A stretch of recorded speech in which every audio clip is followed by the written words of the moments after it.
es el momento de hablar con Carlos Bianco, ministro de Gobierno de la provincia de Buenos Aires. Y por supuesto, después de saludarlo, le voy a empezar preguntando por esto, aunque la charla luego versará sobre cuestiones políticas, porque hay mucho también para hablar. Buen día, Carlos. Ariel Sac lo saluda y todo el equipo de Conflicto de Intereses. ¿Cómo le va? ¿Qué tal? Buen día, ¿cómo están? Bien, muy bien. Bueno, empiezo por YPF, si me lo permite. ¿Qué, Sí, le- sí, qué lectura hace un ministro del gobierno de Kicillof sobre lo que ocurrió ayer con el juicio en Estados Unidos? ayer es muy claro y es muy simple. La Argentina, respecto de su defensa de un caso en cuyos términos se viene manteniendo desde hace tiempo, y que fue lo bueno, ayer veíamos, obviamente a propósito de esto, fuimos repasando con el gobernador varias intervenciones, varios de los videos, en donde lo que él sostenía era el método con que se llevó a cabo la nacionalización del 51% de YPF en su momento, que fue una decisión estratégica que se llevó adelante en el gobierno de Cristina Kirchner, cuando el gobernador era ministro de Economía, y que fue quien ejecutó, junto con el equipo de energía, junto con la economía en ese momento, y lo que hizo todo este tiempo el gobernador, Ahí lo estamos perdiendo. A ver. problemas como... Ahí estamos perdiendo la comunicación. A ver si podemos mejorarla un poco para... Sí, no sé. Ahí está, ahí escuchamos. Decía. Okay.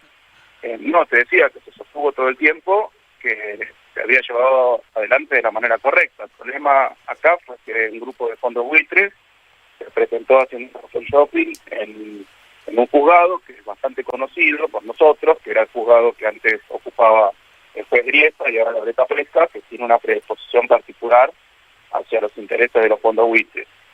Y entonces había, inexplicablemente, digo, porque es muy sencilla la cuestión técnica, yo no soy abogado ni mucho menos, pero es muy sencilla la cuestión técnica por detrás de esto, lo que decían los fondos buitres, y que tenían una sentencia positiva en primera instancia, era que había estado mal hecha la expropiación, que se debería haber hecho una oferta pública de acciones y que se le tendría que haber pagado lo mismo al 51% que se nacionalizó, se le tendría que haber ofrecido lo mismo respecto de los otros accionistas, porque eso era lo que sostenía el estatuto de YPF, que es el estatuto de una empresa privada.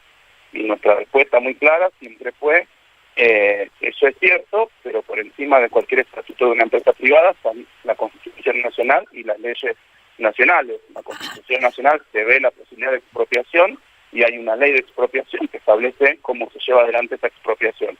La nacionalización del 51% de YPF se hizo de acuerdo a la Constitución Nacional y a las leyes de expropiación vigentes en la República, y por lo tanto estaba bien hecha. Bueno, es lo que dijo ayer la segunda instancia, que lo juzgó en los Estados Unidos, dándole la razón a la República Argentina. Ahora, una gran noticia para la Argentina, porque era un ataque, reclamaban 16.000 millones de dólares en una cuenta también bastante para llegar a esos 10.000. Importante para la Argentina. Ahora, el perturbado mental del presidente, en vez de festejar esto, salió a echar culpas y a tratar de establecer un relato en donde él queda como quien hizo las cosas bien y el resto había hecho las cosas mal, cuando en realidad lo único que hizo el gobierno actual fue continuar con la línea de defensa que se había establecido desde que el juicio empezó. O sea que no hizo nada nuevo. Está bien, si hizo algo bueno fue haber mantenido la estrategia. Sí, está bien, perfecto. Se le concede y se le agradece.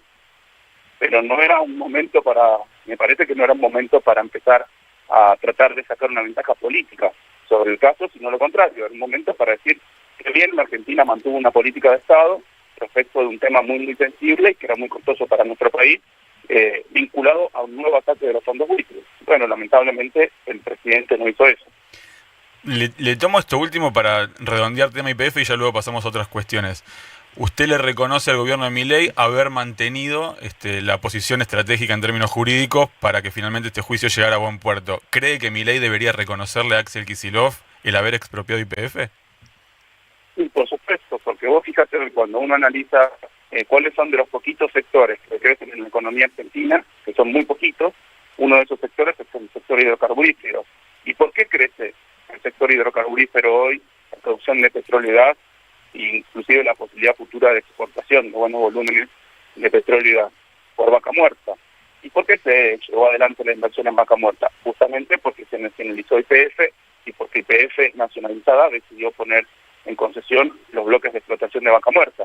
O sea que fue una gran decisión, una decisión estratégica que genera muchos beneficios a futuro para nuestro país, haber nacionalizado YPF y a partir de la nacionalización de YPF haber puesto a disposición de distintas empresas, entre otras YPF, pero también otras empresas internacionales, las concesiones ligadas que la anterior empresa que estaba a cargo de YPF, que era Repsol, a explotar, porque sus planes de inversión no eran en Argentina, sino que eran en otras partes del mundo.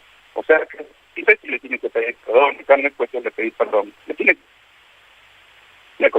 que reconocer primero que fue una decisión estratégica y segundo que estaba bien hecha la forma que estuvo bien la forma en que se nacionalizó, que es lo que dijo la justicia estadounidense, ni más ni menos que eso. No, tampoco me parece que sea degradante para una decisión estratégica que nosotros hoy inclusive como gobierno estamos usufructuando, y la justicia de Estados Unidos acaba de decir que fue la manera correcta. Yo tratar de sacar una ventaja política y atacar a sus rivales, sus adversarios políticos. Bueno, a mí me parece lamentable y triste. Lamentable y triste. Bien, concluido el episodio YPF, en esta entrevista le voy a hacer una pregunta vinculada a su movilidad. Carlos Bianco, ministro de Gobierno de la provincia de Buenos Aires, ¿tiene alistado el Clio? Porque es suyo, ¿no es cierto? Sí, es mi auto. Yo para las funciones pero para mis funciones personales, para mis actividades, tengo mi auto, que es el de siempre, el Clio, es el que tengo declarado, está estacionado acá a la vuelta de mi casa. Es una cosa muy simpática que ya la gente lo conoce y pasa, le saca fotos y me las manda por redes. Muy divertido. Bueno, lo va a empezar a usar de vuelta para la campaña electoral. A veces lo dejo en la casa de gobierno, pero a veces lo dejo acá en la calle y me pasa eso, que es muy simpático. ¿Lo va a empezar a poner en marcha nuevamente para llevarlo al gobernador a algunos eventos públicos? No, siempre lo uso porque es mi auto personal. Quiero ser muy sincero, el Clio formó parte de una etapa en donde no fue una estrategia política ni una estrategia de marketing, sino fue un medio de transporte, llamalo, genuino, que teníamos a mano, y era el medio de transporte que tuvimos en un momento a mano para hacer una recorrida por la provincia de Buenos Aires. No fue pensado, realmente no teníamos otro, era porque, qué sé yo, éramos pocos compañeros los que estábamos en ese momento recorriendo la provincia, y muchos de esos compañeros tenían un trabajo full time. Yo tenía un trabajo en la universidad que me permitía cierta flexibilidad y por eso me puse a disposición del gobernador y decidimos empezar a salir con mi auto. Después eso se transformó en medio un símbolo de una campaña muy austera, muy de cercanía, etcétera. Pero hoy sería un poco, sería una estrategia de marketing y va el gobernador con el Clio. Puede ir un día, qué sé yo, como cosa simpática, digamos. O sea, el gobernador tiene hoy autos oficiales, porque obviamente corresponde con su cargo, con su rango, y sería no sería natural que hoy el gobernador ande recorriendo la provincia o el país o lo que sea con el Clio. Conmemorativa, si querés, una situación simpática, pero no, nosotros no hacemos las cosas con marketing político, por eso nadie creería mucho que hoy estuviéramos recorriendo, que el gobernador, yo sí, porque es mi auto, lo hago. De hecho, el otro día fui a una actividad que me invitaron a Dolores, fui con mi Clio, y ahí también, qué sé yo, la gente me saca fotos, digo que a mí, de hecho. Bien. Esta semana hubo una foto política muy importante con el gobernador a la cabeza e intendentes de casi todos o todos los distritos de la provincia de Buenos Aires. ¿Fue el primero de los pasos que piensa dar el gobernador, ya me parece a mí lanzado como candidato a presidente para el año que viene, o fue una cuestión simplemente coyuntural de mostrarle a Milei dónde impactan sus recortes y su motosierra? No fue una actividad estrictamente política. Obviamente cualquier actividad que haga el gobernador tiene una carga política, una actividad, si vos querés, más de gestión y de advertencia y de información sobre a los intendentes de la provincia de Buenos Aires, que ya lo saben, ¿no? Porque además lo venimos hablando, una exposición pública al respecto para que no solo entiendan o informen los intendentes, sino la población en su conjunto de qué es lo que está pasando en la provincia de Buenos Aires con los recursos y por qué ante tantas necesidades que se vienen multiplicando cotidianamente en materia de mayor demanda de salud, en materia de mayor medicamentos, en materia de mayor demanda de alimentos, bueno, de todo, la provincia de Buenos Aires y los municipios tienen menos recursos. De eso se trató y además se hicieron algunos anuncios que eran muy esperados por los intendentes, por ejemplo, que los compromisos que había tomado en el marco de la aprobación presupuestaria en tiempo y forma, y ustedes me dirán, bueno, lo único que dijo es que va a hacer lo que dijo que iba a hacer. Claro, con una caída de la recaudación y de la coparticipación muy importante, lo que vos decís que podés hacer en diciembre, por ahí no lo podés hacer a los 3 o 4 meses. Bueno, estamos haciendo un esfuerzo muy grande para que esos recursos con los que se comprometió el gobernador para con los municipios se hagan efectivos, o sea que es un esfuerzo y es un anuncio en sí mismo, porque inclusive había sectores que tenían alguna duda de que podíamos nosotros cumplir con esas garantías que se habían establecido con fondos para los municipios cuando se aprobó el presupuesto. Y también lo que hizo el gobernador es decir, bueno, nosotros estamos yendo a la Corte Suprema, ya presentamos 7 demandas por reportes que hizo el gobierno nacional a la provincia de Buenos Aires. Esta semana vamos a presentar una 8ª demanda que está siendo terminada por el equipo jurídico. El 21 de abril tenemos una mediación con el gobierno nacional en el marco de la Corte Suprema para ver si se pueden recuperar los fondos que le corresponden por ley a la provincia de Buenos Aires por la no transferencia de su caja de jubilaciones, y si podemos recuperar alguno de esos fondos, en este caso particular son 2,2 billones, 2,2 millones de pesos, si podemos recuperar parte de esa deuda que tiene el gobierno nacional con el Estado provincial, va a ser coparticipada, va a ser participada a los municipios que están necesitando recursos. Y bueno, todo el mundo lo ha agradecido, intendentes como decías vos, de toda la provincia de Buenos Aires, de todas las fuerzas políticas, han estado de acuerdo en participar y han estado de acuerdo con la medida. Obviamente son recursos que de llegar a la provincia no solo van a quedar en las arcas del Estado provincial para seguir financiando la salud, la educación, la seguridad, sino también que van a derramar al conjunto de los municipios de la provincia de Buenos Aires que adhieran a la norma. Si quizás un municipio no lo necesita y no adherir a la norma, pero si adhieren a la norma, van a llegarle los recursos. Bianco, Gabriela Pepe lo saluda. Acá Ariel le preguntaba un poco como en tono, digamos, como un dato de color, ¿no? La cuestión del Clio y la recorrida, pero uno lo que sí empieza a ver es que Kicillof se empieza a mover por distintas provincias. Entiendo que tiene previsto ir a Tierra del Fuego para el 2 de abril, ¿no? Y que se va instalando en un armado ya más nacional como un posible candidato a presidente. No creo que pueda ir a Tierra del Fuego en el Clio ni en la provincia de Buenos Aires porque lógicamente no tiene sentido, pero digo, va hacia eso, ¿no? Hacia un armado nacional para posicionarse como precandidato presidencial. Sí, mira, yo me limito a decir lo que la línea política que nos definió el gobernador a todo nuestro movimiento político, que es el MDF, a fin del año pasado. Lo que nos dijo es que él estaba en ese acto estableciendo los parámetros políticos para el año entrante, es decir, para este año.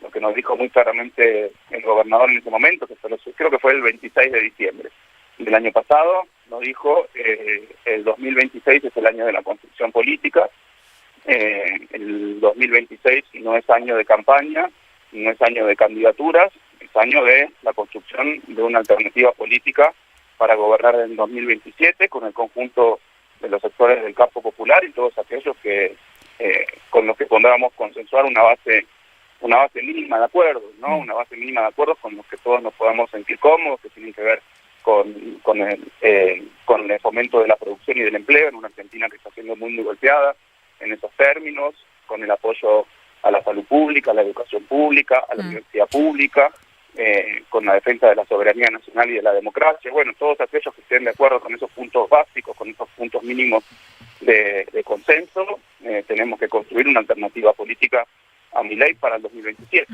Pero las candidaturas y la campaña no van a ser en el 2026, van a ser en el 2027. Obviamente que siendo gobernador reelecto de la provincia de Buenos Aires, teniendo la referencia que hoy es de un movimiento muy importante de la provincia de Buenos Aires, un movimiento político muy importante y el más nuevo, me animo a decir, de la provincia de Buenos Aires, como es el movimiento Derecho al Futuro, y que además es muy demandado, por decir de alguna forma, su presencia en otras provincias, la construcción política de nuestro movimiento en otras provincias, y bueno, a los ojos de los analistas, digamos así, de los observadores de la política, puede ser un potencial candidato, pero es claro que se va a definir el año próximo, Sí. es el año de las candidaturas, es el año de la construcción política. Y en ese sentido, le quería preguntar por una propuesta concreta que apareció esta semana de parte del ex gobernador de la provincia de San Juan, Sergio Uñac. Dijo que el Partido Justicialista tendría que definir los candidatos en una interna. Habló de internas abiertas, bueno, el mecanismo como a revisar, ¿no? Pero ¿ustedes están de acuerdo de que si se eliminan las PASO se pueda ir a una interna dentro del peronismo para definir quién puede ser el candidato para el año que viene? Sí, a ver, eso hemos escuchado, eso. Habrá que analizarla. Creo que necesariamente se tenga que definir, creo que dijo algo así, como que este año es el que hay que definir la candidatura.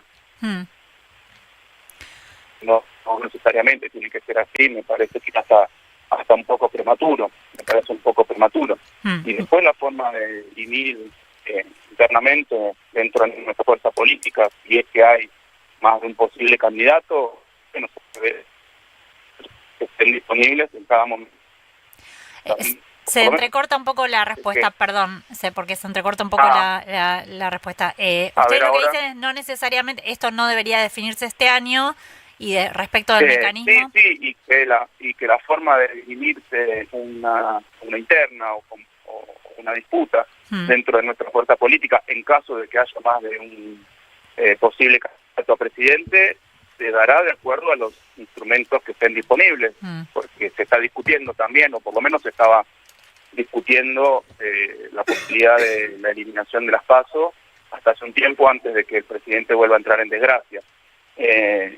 Y no sé, se tendrá que discutir si existe el instrumento de las PASO, puede ser un instrumento viable para definir candidaturas, y si no, veremos cuál es el instrumento. Pueden ser unas internas, pueden ser una solución de consenso, una negociación, puede ser, bueno, por eso se verá. Lo que me parece a mí un poco prematuro es que haya que definir ahora, este año, las candidaturas. No sé, me parece que por eso no es lo que nosotros estamos haciendo, no es definir candidaturas, es hacer una construcción política amplia, nacional, con todos aquellos sectores que tengan determinados principios básicos de acuerdo, vinculados, bueno, lo que dije antes, a la soberanía nacional, a la democracia, al fomento de la producción, del empleo, la educación pública, la salud pública, la universidad pública, etcétera, la ciencia, la tecnología, etcétera. Me parece que es el año para esto, pero se respetan todas las opiniones, aunque uno no las comparta, porque son compañeros que nosotros lo consideramos muy valiosos y muy necesarios para reconstruir lo que viene. Bianco, muchísimas gracias por el tiempo que se ha tomado para respondernos. Eso ustedes, muchas gracias.